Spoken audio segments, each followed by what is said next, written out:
The valley of the lost aunts में इस movie की शुरुआत में दिखाते हैं कि चींटियां एक लड़ाई की तैयारियां कर रही होती हैं और चींटियों ने कुछ रासायनिक हथियार बनाए होते हैं जिससे वो कत्लेआम मचाएंगे। लेकिन आने वाले समय के लिए ये एक ऐसा युद्ध हो जाएगा जो हमेशा चलता रहेगा और आखिर में सब मारे जाएंगे। इसके बाद दिखाते हैं कि एक शादीशुदा जोड़ा पिकनिक के लिए सुनसान सी जगह पर गया है और वहाँ की ताज़ी हवा और फलों के मजे ले रहे होते हैं। तभी अचानक उनमें से जो औरत होती है वो कहती है कि उसको ऐसा लग रहा है जैसे वो प्रेग्नेंट है। तभी उसका पति जल्दी से अपनी चीजें उठाता है और उसको कार की तरफ लेके जाता है और वो जल्दी से कंबल और खाने की कुछ चीजें वहीं पर भूल जाते हैं। और इसी दौरान दिखाते हैं तो जंगल में कीड़े अपनी मस्त जिंदगी गुजार रहे होते हैं। तभी 3 छोटी लेडी बग्स अंडे से निकलकर जमीन पर गिर जाते हैं। उनके माता पिता उड़कर अपने बच्चों के पास जाते हैं और वो अपने बच्चों को उड़ना सिखाते हैं। पहले तो लेडी बग्स के बच्चे अच्छे से उड़ नहीं पाते, उनमें से उड़ने की कोशिश करता है लेकिन चट्टान पर गिर जाता है। लेकिन जल्दी बच्चे अपने माता पिता की नकल करते हैं और अच्छे से समझ जाते हैं कि उनको उड़ना कैसे है। उनका परिवार घास और नदियों के ऊपर उड़ते हुए मस्त मजे में जा रहा होता है कि तभी अचानक से छोटी लेडी बग को झाड़ों के पीछे से किसी के हंसने की आवाज सुनाई देती है और वो उस आवाज का पीछा करती है, जिसकी वजह से वो अपने परिवार से दूर हो जाती है। वो एक छोटी सी मक्खी का पीछा करती है जो खुशी से हंस रही होती है और वो उसका पीछा करते करते जंगल से काफी दूर चली जाती है। मक्खी जैसे एक जगह पर बैठती है तो लेडी बग भी उसके बगल में बैठ जाती है और मक्खी से बात करने की कोशिश करती है कि तभी वहाँ पर 4 बड़ी मक्खियाँ आ जाती हैं और वो लेडी बग को खेल लेती है और बड़े ही खतरनाक ढंग से भिन भिनाने लगती हैं कि जैसे कि उसको खाने वाली हो। और बेचारी डरी हुई लेडी बग छलांग लगाती है और उनसे बचने की कोशिश करती रहती है, लेकिन वो उसका पीछा नहीं छोड़ते। लेडी बग को अपनी ताकत के बारे में पता नहीं होता और तभी वो अचानक एक चट्टान से टकराती है और एक दरार में गिर जाती है और इसके कारण उसका एक पंख टूट जाता है। अब मक्खियाँ उस दरार के पास बहुत देर रुकती हैं लेकिन बाद में उड़कर वहां से चली जाती हैं। अब जैसे ही लेडी बग अपने होश में होती है तो उड़ने की कोशिश करती है, लेकिन उसके लिए सिर्फ एक पंख से उड़ना इतना आसान नहीं होता। अब शाम हो जाती है और वहाँ बारिश भी होने लगती है और फिर बेचारी लेडी बग दरार में से बाहर निकलती है और मदद के लिए चिल्लाती है, लेकिन उसकी मदद करने के लिए वहाँ पर कोई भी नहीं होता। फिर वो बारिश से बचने के लिए किसी जगह की तलाश में खुले में भटक रही होती है। तभी वो लोगों के द्वारा छोड़े गए चीनी के डब्बे में छुप जाती है और वहीं पूरी रात बिताती है। अब सुबह एक जोरदार भिनभिनाने की आवाज सुनकर वो उड़ जाती है और डब्बे के बाहर झांकती है और बाहर बहुत से कीड़े वहां रखे खाने को अपने साथ लेकर जा रहे होते हैं। मक्खियां चिप्स ले जा रही होती हैं तो खटमल कुकीज और माचिस के डब्बे को जा रहे होते हैं, लेकिन जल्द ही वो माचिस के डब्बे को गिरा देती है और दूसरे खाने की चीजों के पीछे भागते हैं। तभी दिखाते हैं कि काले चींटियों का एक झुंड वहां से गुजर रहा होता है और तभी उनके लीडर को चीनी की खुशबू आती है और वो डब्बे की तरफ भाग कर जाता है। उन्हें अपनी ओर आते हुए देखकर लेडी बग वापस डब्बे में घुस जाती है और चींटी का ध्यान लेडी बग पर जाता ही नहीं। उनका लीडर चीनी को सूंघता है और फिर थोड़ा सा चक्कर देखता है और उसको चीनी को एक बार चखने से ही बहुत खुशी मिलती है। फिर वो अपने सभी साथियों को सिग्नल भेजता है और सबको कहता है कि बाकी सबको गिरा दो और इस डब्बे की तरफ आओ। अब बाकी चींटियां ऐसा ही करती हैं, वो डब्बे के नीचे इकट्ठा होकर उसको उठाती हैं और अपने घर की तरफ लेके जाने लगती है। इसीलिए लेडी बग अब लंबी यात्रा पर निकल जाती है। अब रास्ते में चींटियां डब्बे को झुकाती हैं जिस वजह से चीनी के क्यूब्स लेडी बग के ऊपर गिर जाते हैं। वो रुकने की कोशिश करती है लेकिन अब चींटियां डब्बे को पत्थर से गिरा देती हैं तो लेडी बग डब्बे से बाहर गिरकर बेहोश जाती है। अब चींटियां बिखरी हुई चीनी के क्यूब्स को इकट्ठा करने लगती हैं और फिर लेडी बग की मदद करने जाती हैं। इसी बीच एक छिपकली की नजर उन पर पड़ती है और वो उनके पीछे पत्थरों पर चढ़कर वहां से चिल्लाती है और चींटियां उससे डरकर चीनी के क्यूब्स के पीछे छुप जाती हैं। अब छिपकली चींटियों के लीडर से पूछती है और उसको खाने की तैयारी करने लगती है, लेकिन तभी लेडी बग्स वापस होश में आती है और वह जल्द ही डब्बे के अंदर जाती है और अंदर से आवाज निकालने लगती है जिससे छिपकली डर जाती है और वहां से भागकर पत्थरों में छुप जाती है। अब खतरा टल चुका होता है, इसलिए चींटियां डब्बे के पास पहुंचती है और लेडी बग से बात करती हैं। लेडी बग उनको बताती है कि वह उड़ नहीं सकती, इसलिए चींटियां उसको उनके साथ चलने के लिए कहती हैं और फिर इस तरह वो अपना सफर शुरू करते हैं। और अब जल्दी गुस्से वाली लाल चींटियों की नजर काली चींटियों पर पड़ती है। वो उनकी तरफ गुस्से से देखते हुए काली चींटियों का रास्ता रोक लेते हैं और चीनी के डब्बे को प्यार से देखते हैं। अब काली चींटियों का लीडर अपने सभी साथियों से रुकने को कहता है। वो डब्बे में से चीनी का एक क्यूब निकालता है और लाल चींटियों को गिफ्ट कर देता है और जल्दी से वहां से भाग कर जाता है और अपने साथियों से डब्बे को वहां से दूर ले जाने के लिए कहता है। लाल चींटियां बड़ी आग बबूला हो जाती है क्योंकि उनको सारी चीनी नहीं मिलती, इसीलिए वो सभी मिलकर काली चींटियों का पीछा करती हैं। अब काली चींटियों को इस बात का पता तब लगता है जब वो एक ढलान के पास पहुंच जाते हैं। फिर वो डब्बे के ऊपर चढ़ती हैं और डब्बे को ढलान से नीचे धकेल देती हैं।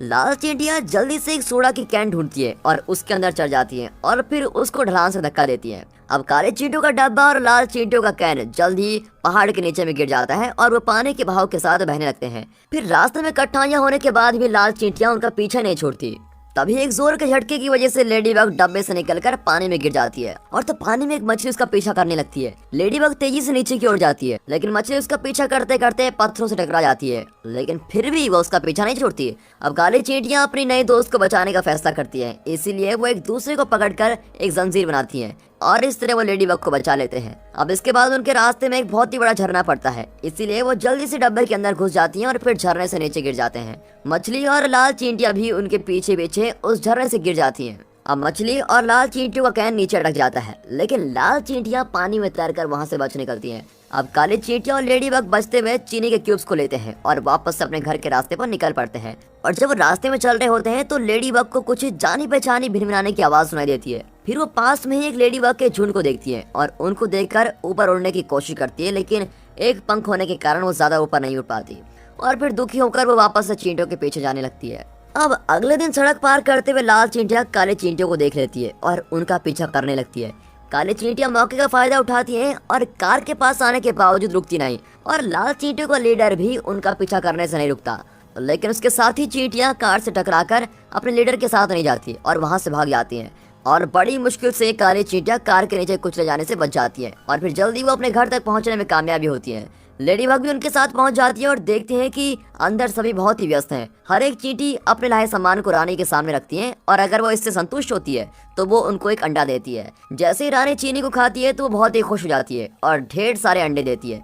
अब इस दौरान लाल चींटियों का लीडर काली चींटियों के घर का पता लगा लेता है और वो गुस्से में अपनी रानी के पास भागता हुआ जाता है और इस बारे में सब कुछ बताता है। वो लाल चींटियों को तुरंत ही हमले की तैयारी करने को कहती है और लाल चींटियों की बहुत ही बड़ी सेना पत्थर, गुलेल और कीड़े मारने की दवा को लेकर सब कुछ रेडी हो जाते हैं और काली चींटियों के घर की तरफ बढ़ रहे होते हैं। अब रात भी हो चुकी है और काली चींटियों की बस्ती इस वक्त बिल्कुल शांत होती है। लेडी बग के साथ सभी सो रहे होते हैं। वे अपने परिवार के साथ एक घास के मैदान के ऊपर उड़ने का सपना देख रही होती है। लेडी बग अपने परिवार को याद करते हुए उठ जाती है और चींटियों के घर के सबसे ऊपर वाले हिस्से पर चली जाती है। वहां पहुंचकर उसको पता लगता है कि उसका दूसरा पंख वापस आने लगा है। इसका मतलब है कि लेडी बग जल्दी वापस उड़ पाएगी, जिसकी वजह से बहुत ही खुश होती है। अब सुबह के वक्त काली चींटियों को भिनभिनाने की आवाज आती है, जिसकी वजह से वो उठ जाती है और वो बाहर जाकर देखते हैं तो लाल चींटियों को एक बहुत बड़ी सेना उनके घर के पास आ रखी होती है और फिर गोला बारूद फेंकना शुरू भी कर देते हैं। काली चींटियां अपने बचाव के लिए दुश्मन के ऊपर रुई की डंडियां, गोलियां और नमक से हमला करती हैं, लेकिन लाल चींटियों के हमले उनका ज्यादा नुकसान करते हैं।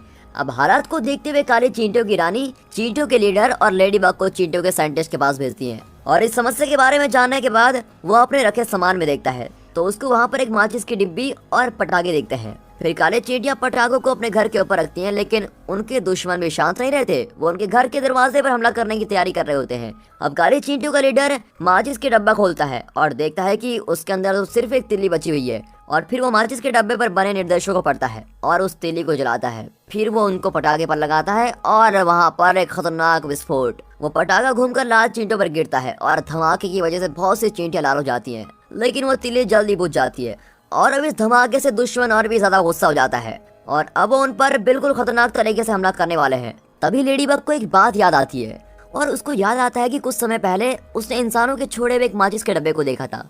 फिर वो जल्दी से ये बात चींटियों को बताती है और उनको वादा करती है कि वो उड़कर माचिस के डब्बे को लेकर आएगी, लेकिन वो कहती है कि मुझे उड़ने की शुरुआत के लिए मदद चाहिए। और फिर चींटियां उसके लिए कागज का एक जहाज बनाती है और लेडी बग उसके ऊपर बैठकर उड़ना शुरू कर देती है और फिर काले चींटियां उसके जल्द वापस आने की उम्मीद करती हैं। लेडी बग जल्दी से बिना किसी परेशानी के उड़कर वहां पहुंच जाती है, क्योंकि उसका दूसरा पंख पूरी तरह से आ चुका होता है और वो माचिस के डब्बे को उठाने की कोशिश करती है, लेकिन उसकी नजर एक मकड़ी पर जाती है जो धीरे धीरे उसकी तरफ बढ़ रही होती है। फिर वो मकड़ी उस माचिस के डब्बे को उठा लेती है और अपने बिल की ओर लेके जाती है और लेडी बग भी उसका पीछा करती है और मकड़ी अपने घर पर शाम तक पहुंचती है। वो एक खिलौने वाले किले में रहती है और लेडी बग चोरी छुपे मकड़ी के घर में घुस जाती है और अंदर पहुंचकर उसको पता लगता है कि मकड़ी को जाल बनाने के लिए माचिस की जरूरत थी। लेकिन इससे पहले कि वो कुछ करने के बारे में सोचती, उससे पहले एक मेंढक उसको पकड़ लेता है जो खिड़की से उसको खींच रहा होता है। अब लेडी बग अपने पंजे झटपटाती है और खिड़की को पकड़ लेती है, लेकिन मेंढक लगातार उसको खींच रहा होता है, जिसकी वजह से खिलौने का महल मेंढक के ऊपर गिर जाता है और वो मर जाता है। और अब लेडी बग भी बेहोश हो जाती है और एक बार फिर से खुद को अपने परिवार के साथ घास के ऊपर उड़ने का सपना देखती है। फिर जल्दी वो देखती है तो वो मकड़ी के घर में उड़ती है और मकड़ी बहुत ही खुश है कि ये मेंढक मर गया और वो सोचती है कि ये लेडी बग की वजह से हुआ है, इसलिए वो लेडी बग को खाने के लिए कुछ देती है और उसकी जरूरत को समझकर वो माचिस की डब्बी उसको दे देती है। अब लेडी बग माचिस के डब्बे को पकड़ती है और चींटियों की मदद करने के लिए वापस जाने लगती है। तभी रास्ते में उसको कुछ मक्खियां दिखाई देती हैं जो एक और लेडी बग को बहुत परेशान कर रही होती हैं। अब ये देखकर वो माचिस के डब्बे को वहीं छोड़ देती है और मक्खियों से निपटने के लिए उनके पास जाती है। वो उन मक्खियों का ध्यान अपनी ओर खींचती है और उन्हें हाईवे की ओर लेके जाती है। और तभी एक कार बहुत ही तेजी से आ रही होती है जिसमें लेडी बग तो बच जाती है, लेकिन वो मक्खियां उसमें टकराकर नीचे गिर जाती हैं। और अब लेडी बग उसी दूसरी लेडी बग के पास जाती है जिसको मक्खियां परेशान कर रही थी। वो एक दूसरे से बात करती है और बहुत ही जल्द लेडी बग उससे वापस आने का वादा करती है। अब माचिस के डब्बे को पकड़कर वो पूरी तरह तबाह हुए चींटों के घर की तरफ बढ़ती है। वो लाल चींटों की सेना के ऊपर से उठती है और माचिस के डब्बे को काले चींटों के घर के ऊपर लेके जाती है। चींटों का लीडर उसका शुक्र अदा करता है और अब काले चींटियां लाल चींटों पर माचिस के डब्बे से पटाखों को जलाकर हमला करती है और पटाखे घूम घूम कर जमीन पर गिरते हैं और धमाका करते रहते हैं। और धमाके की वजह से वहाँ पर चींटों के जहर के टैंक में बहुत ही बड़ा धमाका होता है, जिसकी वजह से लाल चींटों को पीछे हटना पड़ता है। अब लाल चींटियां हार जाती है, लेकिन काले चींटों के घर के आसपास बहुत आग लग जाती है और काले चींटियां और लेडी बग घर के अंदर छुपे रहते हैं। तभी उनको एक अजीब सी आवाज सुनाई देती है। एक हवाई जहाज चींटों के घर के ऊपर से उड़ता है और आग को झाग की मदद से बुझाता है। आग बुझ जाती है, लेकिन झाग की वजह से चींटों का घर भी तबाह हो जाता है। फिर बची हुई चींटियां और लेडी बग मलबे से बाहर निकलती है और चुपचाप अपने आसपास देखती हैं। और फिर धीरे धीरे कुछ समय बीत जाता है और लेडी बग बड़ी हो चुकी है और वो अपने उस दोस्त के साथ होती है जिसको उसने उन मक्खियों से बचाया था। उनके 5 बच्चे होते हैं जो पहले उड़ना सीख चुके हैं। लेडी बग का पूरा परिवार घास के मैदान के ऊपर उड़ता है और अपनी शांत जिंदगी मजे से जीता है। और मेहनती काली चींटियां वापस अपने घर को बना लेती हैं। और यहाँ लेडी बग उन चींटियों को नहीं भूलती जिसने उसकी मदद की थी। वो रोज एक सुंदर सी जगह पर मिलते हैं और सूरज के डूबने का मजा लेते हैं।